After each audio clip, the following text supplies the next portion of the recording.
Christmas Eve in Chicago. A notorious Korean mafia boss sits alone in an empty cafe, surrounded by twinkling lights that mock his isolation. A single mother works her shift, stretching it to avoid an empty apartment. A 7-year-old girl colors quietly, unaware that the dangerous man in the expensive coat is about to have his entire world shattered. By a hug, by innocent compassion, by a child who looked at a monster and saw someone who just needed kindness. Comment miracle if you're ready for this journey.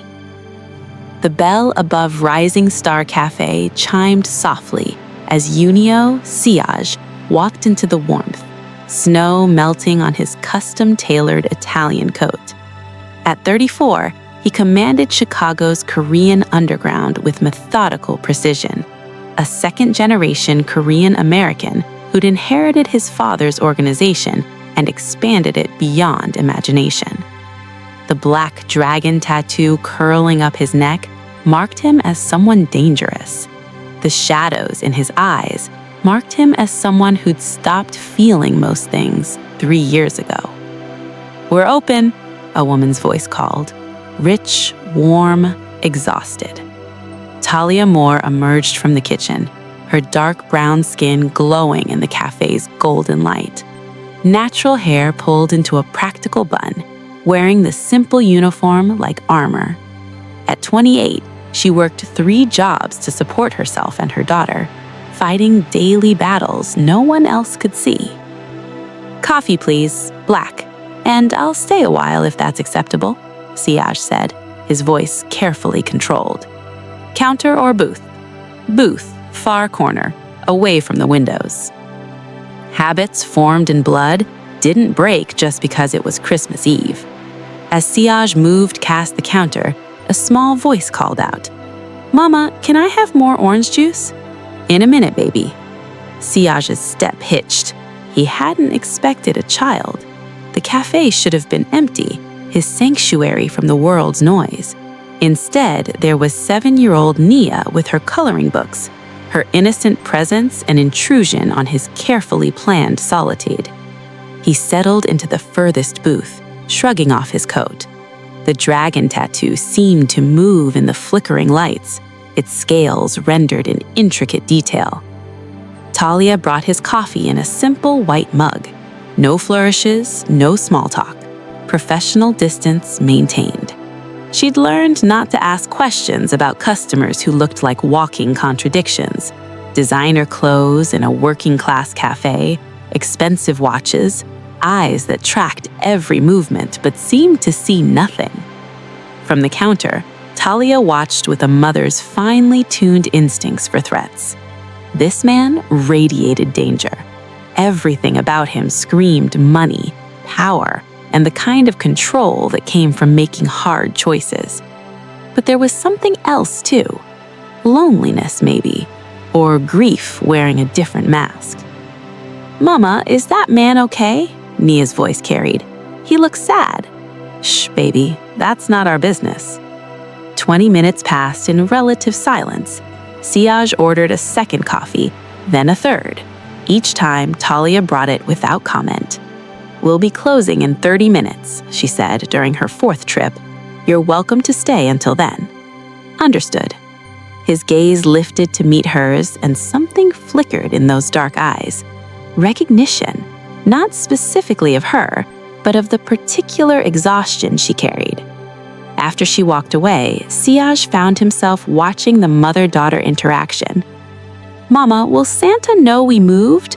We didn't have a chimney at the old place." "Santa's magic, baby. He'll find you." "Can't we call an Uber? It's snowing really hard." "The bus is fine, Nia. Don't argue with me tonight." The exchange told everything. Single mother working Christmas Eve, living somewhere that required bus rides in snowstorms, fighting to give her daughter a childhood the world seemed determined to steal. He recognized the fight. His own mother had waged the same battle before cancer claimed her when she was 12. She'd worked 3 jobs, enrolled him in Catholic school, tried to save him from the streets. It hadn't worked, but she tried. That counted for something.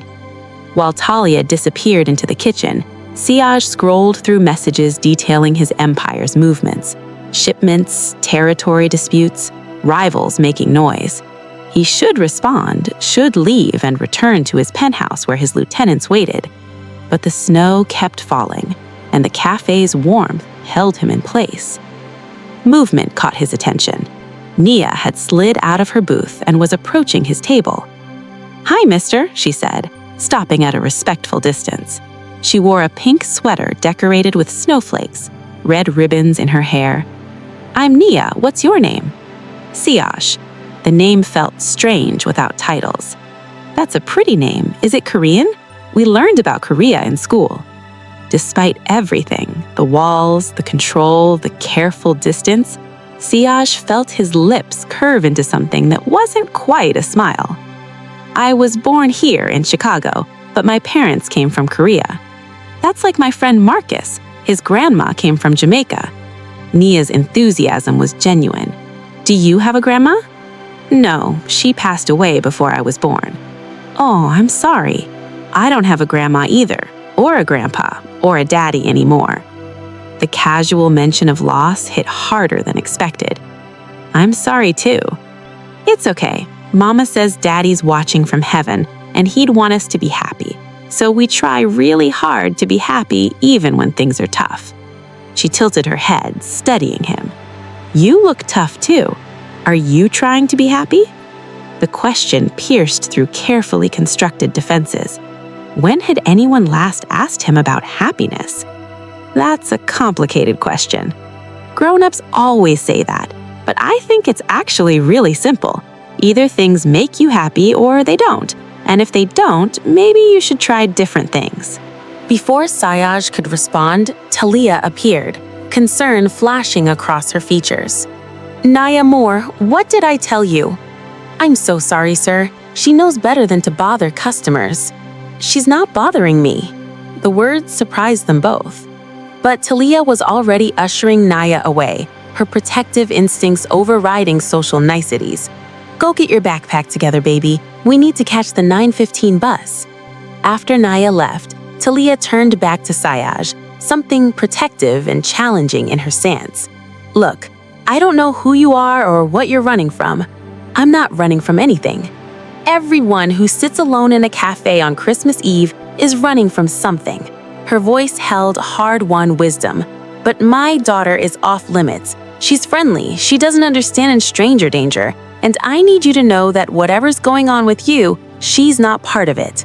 Siaj studied her, the strength beneath exhaustion, forged in fire, tested by loss. She was protecting her child the only way she knew how. "I understand," he said quietly, "and I respect that. Your daughter's bright, brave. You're raising her well." The unexpected compliment seemed to disarm Talia slightly. "Thank you. She's everything to me." "If you're planning to stay much longer, I'll need to ask you to leave. We close in 15 minutes.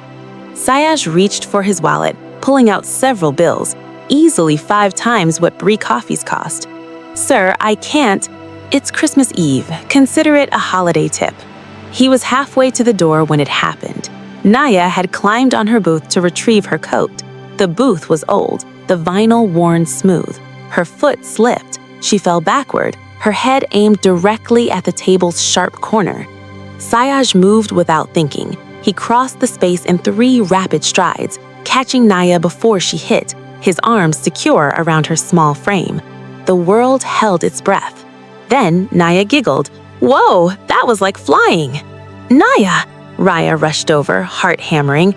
"Oh my God, baby, are you okay?" "I'm fine, Mama. The mister caught me." Siaj carefully set her down, his hands trembling slightly, a reaction that would have alarmed his lieutenants who'd never seen him display physical emotion. "You should be more careful." "I will," Naya promised. Then she threw her arms around his waist in an impulsive hug. "Thank you for saving me." The embrace lasted perhaps 3 seconds. 3 seconds during which Siaj stood frozen, having absolutely no idea how to respond to this spontaneous display of affection. When Naya pulled back, still smiling, Siaj met Talia's gaze. She looked shaken, her professional distance shattered by maternal terror and gratitude. "Thank you," she said, voice unsteadily. "If you hadn't been there." "But I was." He retrieved his coat. "Be careful getting home. The roads are dangerous tonight." "We're taking the bus." Talia stopped at his expression. "In this weather," it wasn't a question. "Where do you live?" "That's not your concern." "Humor me." "Englewood, about 40 minutes on the bus, longer in this weather." Sayash pulled out his phone. "I'm calling you a car service." "Absolutely not." "It's already done. The car will be here in 5 minutes." He held up a hand as she protested. "Consider it payment for the conversation your daughter gave me. Fair trade." "I don't accept charity." "It's not charity. It's basic human decency on a night when a mother and daughter shouldn't be waiting for buses in a snowstorm. Besides, I own the car service. It's no inconvenience." The admission hung in the air, the first real piece of information he'd offered. "Who are you?" Talia asked quietly. "Someone passing through. Someone who's grateful your daughter reminded me that kindness still exists." Before Talia could respond, Naya's voice cut through. "Mister, why are you crying?" The question stopped everything. Sayaj's hand went to his face, finding wetness he hadn't noticed. He couldn't remember the last time he'd cried. Years, maybe since his mother's funeral. The tears felt foreign, evidence of cracks in armor that needed to remain impenetrable. "I'm not," he stopped. Lying to her felt wrong. Naya moved closer, taking his hand. "It's okay to be sad sometimes. Mama says tears are just feelings that overflow when we try to keep them all inside. She says it's braver to let them out than to pretend they don't exist." Sayash looked at this child, 7 years old, taking buses in snowstorms, missing her father, celebrating Christmas with worn crayons and hope, and saw a courage he never possessed, the courage to remain soft in a world that demanded hardness. "Don't cry, mister," Naya said gently, squeezing his hand. "You can borrow my mom if you need one. She gives really good hugs and she always makes things better." The offer, so innocent, so generous, so completely impossible, broke something fundamental inside Sayaj, not loudly, but with the quiet certainty of ice cracking beneath spring's warmth. A 7-year-old girl just offered to share her mother with a crying stranger because she couldn't bear to see someone sad on Christmas Eve. She doesn't know he's a mafia boss. She doesn't know he's dangerous. She just knows he's hurting, and her heart is too big to let that stand. This is the moment his armor cracked, the moment years of carefully constructed walls began to crumble because of kindness, because of a child who still believed in goodness. How are you feeling right now? Tell us in the comment section. Like if this scene wrecked you. Share if you believe in the power of kindness. Talia saw the precise moment the stranger's control shattered, saw his chest hitch, his jaw clench, his eyes close briefly against whatever memory Naya's words had summoned. When he opened them again, they held raw vulnerability that made him look younger, less dangerous, more human. "That's very kind," he managed, voice rough, "but I should go. Your car is waiting." Through the window, a sleek black sedan had pulled up, completely out of place in this neighborhood. The driver opened the rear door with practiced service. "Come on, baby," Talia said, gathering their belongings. "Let's get you home." But Naya wasn't ready to leave. She stood on her tippy toes, tugging at Sayaj's sleeve until he bent down. Then she wrapped her arms around his neck and hugged him fiercely. "Merry Christmas, mister. I hope you find something that makes you happy." When she pulled back, Sayaj's carefully constructed mask had completely disintegrated. He looked at this child like she was something precious and fragile. "Merry Christmas, Naya," he said quietly. Then, looking at Talia, "Take care of each other." "We always do." Sayaj watched them settle into the car, Naya pressing her face against the window and waving until the sedan disappeared into the snowy night. Then he stood alone in the empty café, surrounded by Christmas decorations that seemed to mock his isolation. His phone buzzed incessantly, more messages from his second-in-command, a situation requiring immediate attention. But Sayaj didn't move. Instead, he walked back to Naya's booth, finding the picture she'd left behind. A family, stick figures in bright crayons, holding hands under a smiling sun. 3 figures, a woman, a child, and next to them, added in darker colors, a taller figure with something that might have been a dragon curling up his neck. She'd drawn him into her family. This child who'd known him for less than an hour had seen something worth including in her perfect world, had offered him belonging without conditions. And he was a man who destroyed things, who built empires on fear, who'd learned that mercy was weakness and emotion was liability.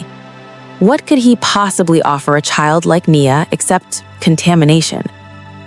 Siaj pulled out his phone, this time not to check messages, but to make a different kind of call. Jin, I need information on someone. Talia Moore, works at Rising Star Café. Find out everything.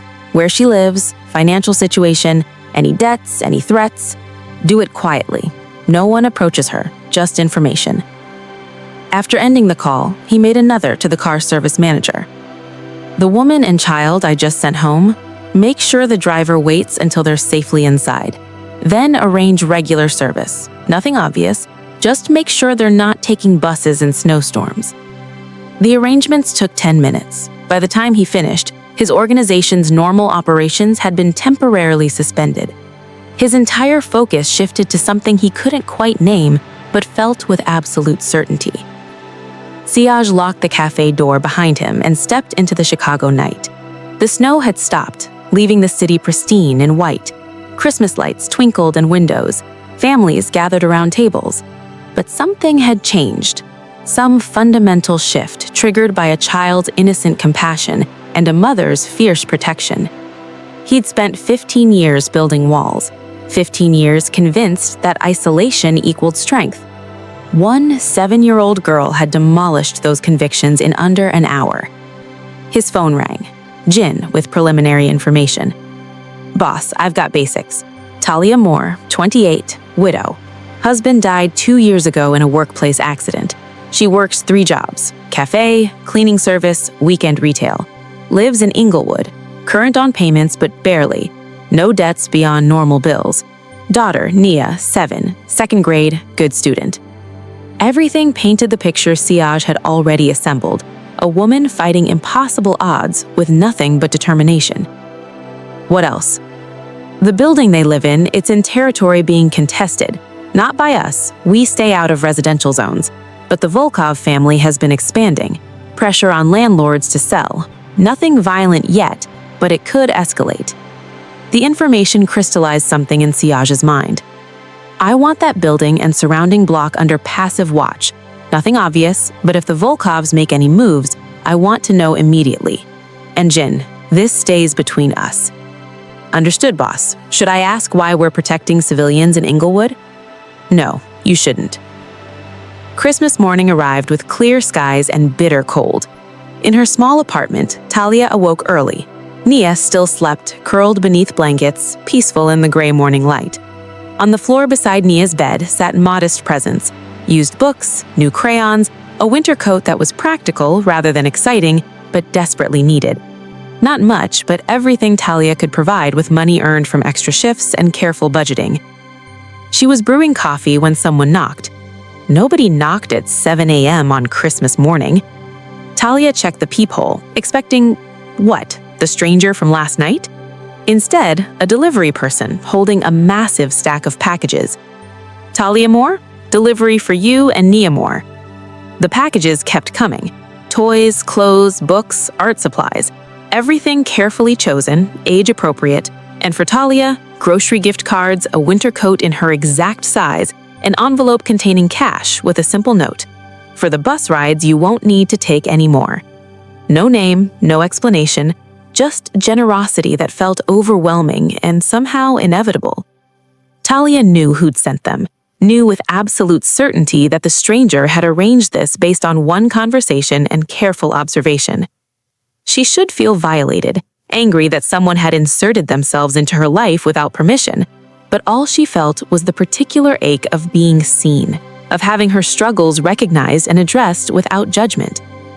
Mama, why are there so many presents? Nia appeared, rubbing sleep from her eyes. Someone sent them, a friend. The sad mister from the cafe. He wasn't sad anymore. He must have found something that made him happy. The innocent conclusion twisted something in Talia's chest. Her daughter still believed kindness existed without ulterior motives. Maybe she was right. Maybe the man with the dragon tattoo had found something that made him happy, not in the presents themselves, but in the giving. The days after Christmas brought subtle changes. Car service appeared regularly, drivers claiming their company provided free rides to cafe employees. Her landlord suddenly reduced her rent, citing a clerical error. The cafe manager gave her a raise. She wasn't naive. She recognized the invisible hand arranging circumstances, smoothing paths, removing obstacles. She should be frightened, but Nia bloomed under the reduced stress, smiled more easily, started bringing home better grades. And Talia found herself sleeping better, remembering what it felt like to not constantly operate in survival mode. The stranger never appeared, never contacted her directly, never demanded acknowledgement or gratitude, until New Year's Eve, when Talia worked another closing shift. The bell chimed at 10 p.m., and there he was. Same expensive coat, same carefully controlled expression, but something had shifted, some fundamental change.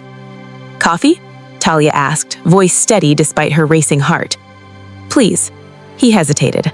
"And conversation, if you're willing." Talia glanced at Nia, doing her homework in her usual booth, then back at this man who'd changed their lives without asking permission. "I think we're due for a conversation." She poured 2 coffees and settled across from him. "I need to tell you something," Siaj began, hands wrapped around the cup. "About who I am, what I do, and why I can't seem to walk away from a cafe where a little girl reminded me I used to be human." "I'm listening." And despite every warning instinct, Talia found herself genuinely willing to hear his story. He never asked for credit, never demanded gratitude, just quietly, efficiently removed obstacles, made their hard life a little easier. Because a 7-year-old girl offered to share her mother, because he caught her when she fell, because she hugged him and said Merry Christmas. And now he's sitting across from Talia, ready to confess everything, who he is, what he does, why he can't walk away. What do you think happens next? Comment your prediction. Share this Christmas miracle. The confession is coming, and it changes everything. Siaj was brutally honest that New Year's Eve about his organization, his past, the empire built on activities in legal gray zones and moral darkness. He expected her to run, to take Nia and disappear with justified fear. Instead, Talia asked 3 questions. Do you hurt innocent people? Do you traffic in anything that destroys families? Will you ever bring this violence to my daughter? His answers, no, never, and I'd die first, were enough. Not because Talia was naive, but because she'd learned to recognize truth when she heard it, especially truth that costs something to admit. Their relationship grew slowly, carefully, with Nia's well-being as the constant center. Siaj never pushed, never demanded more than Talia offered, never tried to replace the father Nia had lost. Instead, he became something else, a presence, a protector, eventually a partner in building family from fractured pieces. 6 months later, Nia's 8th birthday fell on a Saturday bright with summer sunshine. The party took place in the private garden of a Gold Coast penthouse, Siaj's home, which had somehow become theirs too. Watching Nia laugh with her friends, wearing the birthday dress she'd chosen herself, surrounded by joy and security and love, Talia felt the particular peace of someone who'd survived impossible odds and found unexpected grace. "She's happy," Siaj said quietly, appearing at Talia's elbow. "She is." Talia leaned into his shoulder, the gesture natural now. "We both are." His arms settled around her waist, the dragon tattoo visible above his collar, a mark of his past he no longer tried to hide. "I never thought I'd have this. Family. Belonging." A little girl offered to share her mother, Talia reminded him. How could you resist? Across the garden, Nia looked up and waved enthusiastically, her smile bright enough to shame the summer sun. Siaj waved back, something soft and unguarded crossing his features, the expression of a man who'd found redemption in the last place he expected. He'd never be perfect, would always carry shadows from a past he couldn't erase, but he'd learned something that Christmas Eve. Walls built for protection could also become prisons, and sometimes the bravest thing a person could do was accept the gift of being seen. "Don't cry, mister. You can borrow my mom." She'd given him so much more than borrowed comfort. She'd given him a reason to believe that even the most carefully constructed armor could be dismantled, that even the most damaged hearts could learn to trust again, that family was something you built, not something you were born into. Christmas in Chicago brought snow and isolation and a chance encounter that changed everything. Summer brought celebration, joy, and the particular peace of knowing that sometimes the best gifts came wrapped in the most unexpected packages. 3 people who'd been alone had found each other. And that, Siaj thought as Nia ran over to pull him toward the birthday cake, was a miracle worth more than any empire he could build. The notorious mafia boss who sat alone in a café, crying into his coffee, is now at a child's birthday party, smiling, belonging, loved. Because a 7-year-old girl saw a sad man and said, "You can borrow my mom." Because a single mother chose to see the human beneath the monster. Because sometimes redemption doesn't come from grand gestures, it comes from small moments of kindness that crack open hearts we thought were permanently closed. 6 months from "Don't cry, mister," to "Come cut the birthday cake." From isolation to belonging. From walls to warmth. From monster to family. This is the Christmas miracle we all need. Like if this story changed you. Share this Christmas miracle with everyone. Subscribe for more found family stories.